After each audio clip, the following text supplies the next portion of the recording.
Hi ವೀಕ್ಷಕರೇ, ಎಲ್ಲರಿಗೂ ನಮಸ್ಕಾರ. ನೋಡಿ, ಗೃಹಲಕ್ಷ್ಮಿ ಯೋಜನೆಯ ಪ್ರತಿಯೊಂದು ಫಲಾನುಭವಿಗಳಿಗೆ ಸರ್ಕಾರದಿಂದ ಸಿಹಿ ಸುದ್ದಿನ ಕೊಟ್ಟಿದ್ದು, ನಿಮ್ಮ ಬ್ಯಾಂಕ್ ಖಾತೆಗೆ ಸರ್ಕಾರ 6,000 ಹಣನ ಜಮಾ ಮಾಡ್ತಾ ಇದೆ. ನಾಳೆ ಭಾನುವಾರ ಏಪ್ರಿಲ್ 6ರಂದು ಕರ್ನಾಟಕದ 28 ಜಿಲ್ಲೆಗಳ ಪ್ರತಿಯೊಂದು ಫಲಾನುಭವಿಗಳಿಗೆ ಗೃಹಲಕ್ಷ್ಮಿ ಯೋಜನೆಯ 2 ತಿಂಗಳ 4,000 ಹಣ ಮತ್ತು ಅನ್ನಭಾಗ್ಯ ಯೋಜನೆಯ 5 ತಿಂಗಳ ಪೆಂಡಿಂಗ್ ಇರುವ 2,000 ಹಣ, ಒಟ್ಟು 6,000 ಹಣನ 28 ಜಿಲ್ಲೆಗಳಿಗೆ ಸರ್ಕಾರ ಜಮಾ ಮಾಡ್ತಾ ಇದೆ. ಈ 6,000 ಹಣನ ನೀವು ಪಡಿಬೇಕು ಅಂದ್ರೆ ಸರ್ಕಾರ 5 ನಿಯಮಗಳನ್ನ ಕೂಡ ಜಾರಿಗೆ ತಂದಿದೆ. ಹಾಗಾದ್ರೆ ಬನ್ನಿ ಸ್ನೇಹಿತರೆ, ಸರ್ಕಾರದಿಂದ ಬಂದಿರುವಂತಹ ಒಂದು ಮಾಹಿತಿ ಏನು ಅಂತ ನಾನು ನಿಮಗೆ ತಿಳಿಸ್ಕೊಡ್ತಾ ಇದ್ದೀನಿ. ಅದಕ್ಕಿಂತ ಮೊದಲು ನೋಡಿ ವೀಕ್ಷಕರೇ, ನೀವೇನಾದ್ರೂ ಇನ್ನೂ ಕೂಡ ನನ್ನ ಚಾನೆಲ್ ನ ಸಬ್ಸ್ಕ್ರೈಬ್ ಆಗಿಲ್ಲ ಅಂದ್ರೆ ದಯವಿಟ್ಟು ಪ್ರತಿಯೊಬ್ಬರು ಚಾನೆಲ್ ನ ಸಬ್ಸ್ಕ್ರೈಬ್ ಮಾಡ್ಕೊಳ್ಳಿ, ಹಾಗೆ ವಿಡಿಯೋಗೆ ಒಂದು ಲೈಕ್ ನ ಕೊಡಿ. ಹೌದು ವೀಕ್ಷಕರೇ, ಗೃಹಲಕ್ಷ್ಮಿ ಮತ್ತು ಅನ್ನಭಾಗ್ಯ ಯೋಜನೆಯ ಪ್ರತಿಯೊಂದು ಫಲಾನುಭವಿಗಳಿಗೆ ಸರ್ಕಾರದಿಂದ ಸಿಹಿ ಸುದ್ದಿನ ಕೊಟ್ಟಿದ್ದು, ನಿಮ್ಮ ಬ್ಯಾಂಕ್ ಖಾತೆಗೆ ಸರ್ಕಾರ ಒಟ್ಟು 6,000 ಹಣನ ಜಮಾ ಮಾಡ್ತಾ ಇದೆ.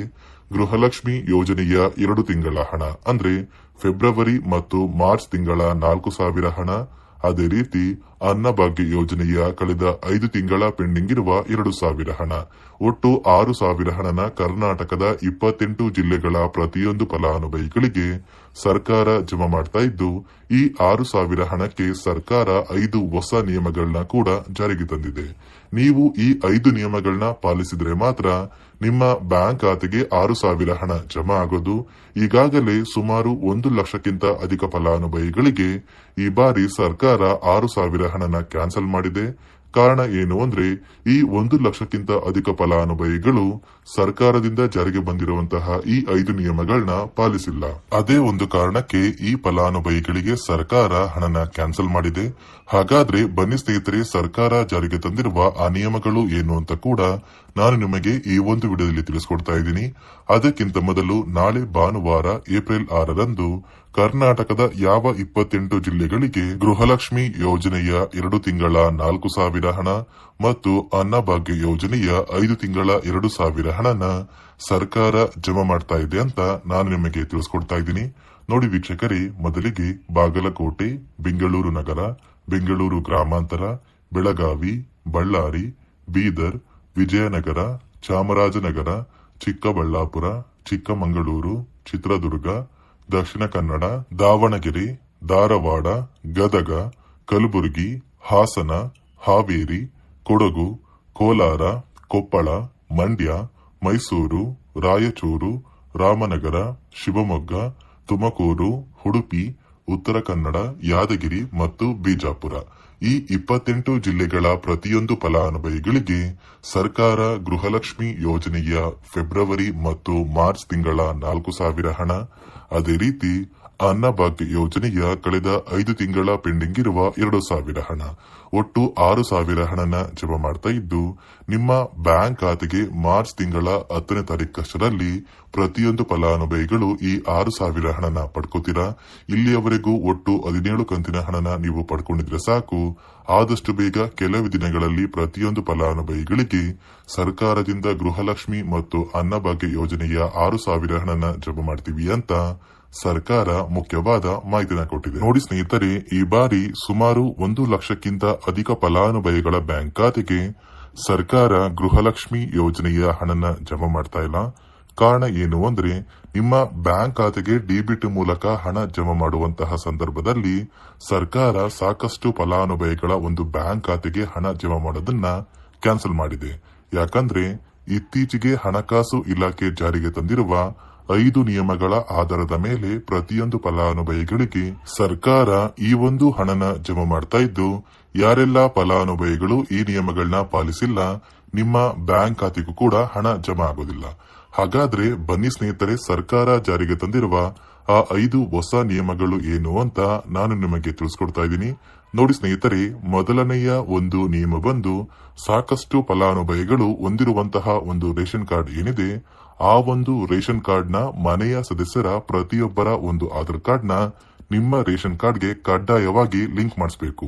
ಅಂದ್ರೆ ಈ ಒಂದು ಲಿಂಕ್ ಮಾಡಿಸುವಂತಹ ಒಂದು ಪ್ರೊಸೀಜರ್ಗೆ ಸರ್ಕಾರ KYC ಅಂತ ಕರೀತಾರೆ. ನಿಮ್ಮ ರೇಷನ್ ಕಾರ್ಡ್ಗೆ ಇನ್ನೂ ಸಹ KYC ಆಗಿಲ್ಲ ಅಂದ್ರೆ ನಿಮ್ಮ ಬ್ಯಾಂಕ್ ಖಾತೆಗೆ ಸರ್ಕಾರ ಮುಂದಿನ ದಿನಗಳಲ್ಲಿ ಗೃಹಲಕ್ಷ್ಮಿ ಯೋಜನೆಯ ಹಣನ ಕ್ಯಾನ್ಸಲ್ ಮಾಡುತ್ತೆ.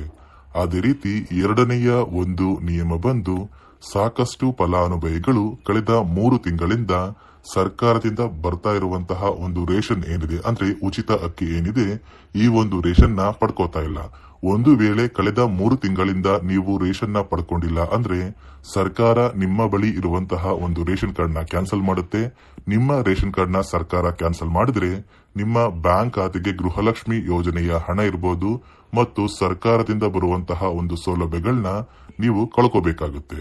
ಅದೇ ರೀತಿ ಮೂರನೆಯ ಒಂದು ನಿಯಮ ಬಂದು, ನೋಡಿ ಸ್ನೇಹಿತರೆ, ನಿಮ್ಮ ಬಳಿ ಇರುವಂತಹ ಒಂದು ಆಧಾರ್ ಕಾರ್ಡ್ ಏನಿದೆ, ಆ ಒಂದು ಆಧಾರ್ ಕಾರ್ಡ್ ನ ಕಳೆದ 15 ವರ್ಷಗಳಲ್ಲಿ ನೀವು ಯಾವುದೇ ರೀತಿಯ ಒಂದು ತಿದ್ದುಪಡಿನ ಮಾಡಿಸಿಲ್ಲ ಅಂದ್ರೆ ನಿಮ್ಮ ಬ್ಯಾಂಕ್ ಖಾತೆಗೆ ಸರ್ಕಾರ ಗೃಹಲಕ್ಷ್ಮಿ ಯೋಜನೆಯ ಹಣನ ಕ್ಯಾನ್ಸಲ್ ಮಾಡುತ್ತೆ. ಯಾಕಂದ್ರೆ ಸರ್ಕಾರದಿಂದ ಬಂದಿರುವಂತಹ ಒಂದು ಆದೇಶದ ಪ್ರಕಾರ ಪ್ರತಿಯೊಂದು ಫಲಾನುಭವಿಗಳು ಕಳೆದ 15 ವರ್ಷಗಳಲ್ಲಿ ಯಾವುದೇ ರೀತಿಯ ಒಂದು ತಿದ್ದುಪಡಿನ ನಿಮ್ಮ ಆಧಾರ್ ಕಾರ್ಡ್ಗೆ ನೀವು ಮಾಡಿಸಿಲ್ಲ ಅಂದ್ರೆ ಕಡ್ಡಾಯವಾಗಿ ಆದಷ್ಟು ಬೇಗ ನಿಮ್ಮ ಆಧಾರ್ ಕಾರ್ಡ್ಗೆ ತಿದ್ದುಪಡಿನ ಮಾಡಿಸಿ.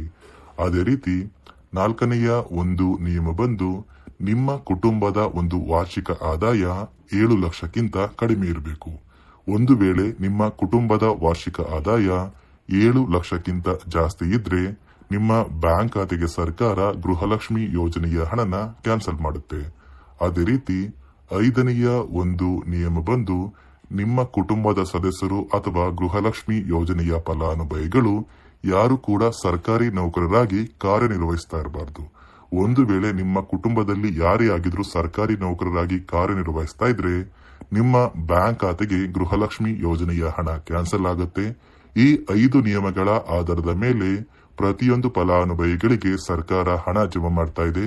ಒಂದು ವೇಳೆ ನೀವು ಈ 5 ನಿಯಮಗಳನ್ನ ಪಾಲಿಸಿಲ್ಲ ಅಂದ್ರೆ ನೀವು ಕೂಡ ಗೃಹಲಕ್ಷ್ಮಿ ಯೋಜನೆಯ ಹಣದಿಂದ ವಂಚಿತರಾಗಬೇಕಾಗುತ್ತೆ. ನೋಡಿ ಸ್ನೇಹಿತರೆ, ನಾಳೆ ಭಾನುವಾರ ಏಪ್ರಿಲ್ 6ರಂದು ಕರ್ನಾಟಕದ 28 ಜಿಲ್ಲೆಗಳ ಪ್ರತಿಯೊಂದು ಫಲಾನುಭವಿಗಳಿಗೆ ಸರ್ಕಾರ ಗೃಹಲಕ್ಷ್ಮಿ ಹಾಗೂ ಅನ್ನಭಾಗ್ಯ ಯೋಜನೆಯ ಒಟ್ಟು 6,000 ಹಣನ ಜಮಾ ಮಾಡ್ತಾ ಇದ್ದು, ಇಲ್ಲಿಯವರೆಗೂ ಗೃಹಲಕ್ಷ್ಮಿ ಯೋಜನೆಯ ಎಲ್ಲಾ ಕಂತಿನ ಹಣ ಜಮಾ ಆಗಿದ್ರೆ ಮಾತ್ರ ಈ 6,000 ಹಣ ಜಮಾ ಆಗುತ್ತೆ. ಒಂದು ವೇಳೆ ಇನ್ನೂ ಕೂಡ ಪೆಂಡಿಂಗ್ ಇರುವ ಹಣ ಬಾಕಿ ಇದ್ರೆ ನಿಮ್ಮ ಬ್ಯಾಂಕ್ ಖಾತೆಗೆ 6,000 ಹಣ ಜಮಾ ಆಗೋದಿಲ್ಲ. ಅದೇ ಒಂದು ಕಾರಣಕ್ಕೆ ಆದಷ್ಟು ಬೇಗ ಪ್ರತಿಯೊಂದು ಫಲಾನುಭವಿಗಳು ಪೆಂಡಿಂಗ್ ಇರುವ ಹಣನ ನಿಮ್ಮ ಬ್ಯಾಂಕ್ ಖಾತೆಗೆ ಪಡ್ಕೋಬೇಕು. ನಿಮ್ಮ ಊರಿಗೆ ಹತ್ತಿರವಿರುವ ಮಹಿಳಾ ಮತ್ತು ಮಕ್ಕಳ ಅಭಿವೃದ್ಧಿ ಇಲಾಖೆಗೆ ಭೇಟಿ ನೀಡಿದ್ರೆ ಅಲ್ಲಿ ಇರುವಂತಹ ಅಧಿಕಾರಿಗಳು ಪೆಂಡಿಂಗ್ ಹಣ ಜಮಾ ಆಗೋದಕ್ಕೆ ನಿಮಗೆ ಸಹಾಯ ಮಾಡ್ತಾರೆ ಅಂತ ಹೇಳ್ತಾ, ಇದಿಷ್ಟು ಸರ್ಕಾರದಿಂದ ಬಂದಿರುವಂತಹ ಒಂದು ಮಾಹಿತಿಯಾಗಿದೆ. ನಾನು ಕೊಟ್ಟಿರುವಂತಹ ಮಾಹಿತಿ ನಿಮಗೆ ಇಷ್ಟ ಆಗಿದ್ರೆ ದಯವಿಟ್ಟು ಪ್ರತಿಯೊಬ್ಬರು ನನ್ನ ಚಾನೆಲ್ ನ ಸಬ್ಸ್ಕ್ರೈಬ್ ಮಾಡ್ಕೊಳ್ಳಿ. ಹಾಗೆ ವಿಡಿಯೋಗೆ ಒಂದು ಲೈಕ್ ನ ಕೊಡಿ.